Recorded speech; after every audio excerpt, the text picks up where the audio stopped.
We're all born artistic geniuses and masters of our creativity. As kids, we were infinitely curious. We're able to access deep levels of imagination and turn it into reality. But as we grew up, most of us quieted that inner child to survive. We lost those powers, and our stories were forgotten. We stopped living our own dreams and instead outsourced it to others who've made us believe more in their dreams, their adventures, their story. Fuck that. It's time to take back our stories, our individuality, our rightful energy, to rewrite our stories and limits, to reclaim our artistic genius. There comes a time in every creative person's journey where things get too challenging, too overwhelming, where the project isn't done, but you sure as hell wish it was done.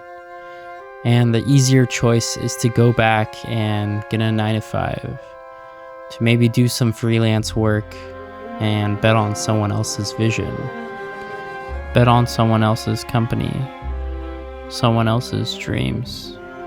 And of course, that's the easier decision. It's a lot easier when it's not yours fully. It's not your mission. Not everyone has the courage to pursue their dreams fully. This journey is so challenging, yet it holds so much depth and wisdom and adventure that we need.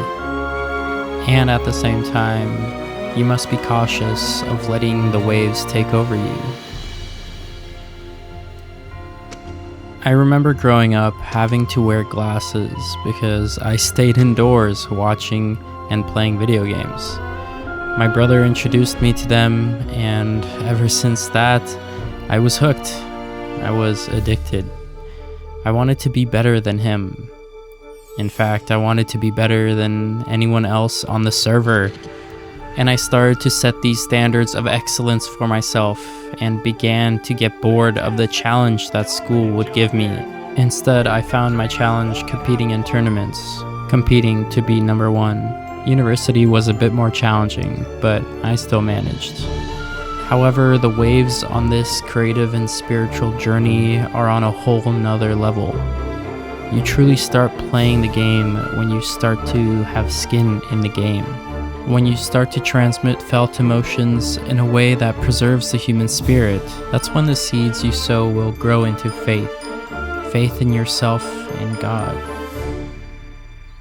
Faith in the deeper wisdom.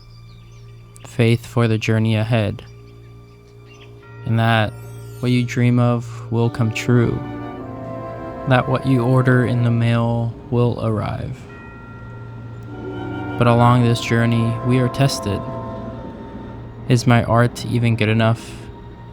Can I survive doing this, living this way? These questions will rot you, like it was rotting me.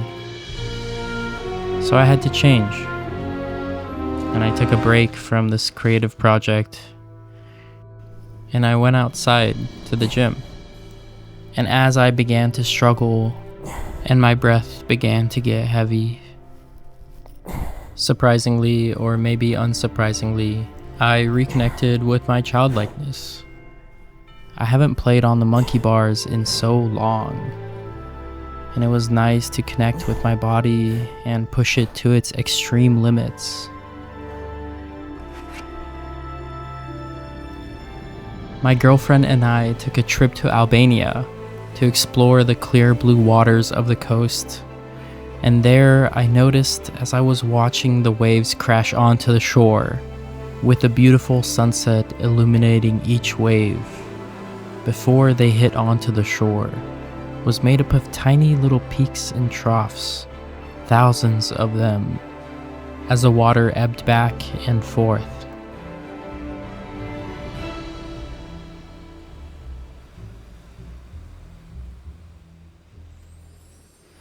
And it made me realize that we are just like this wave, a tiny speck, a peak, maybe a trough, collecting together into a wave that eventually hits the shores.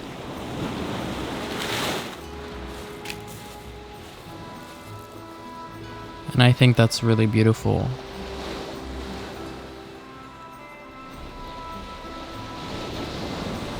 I believe that's artistic genius.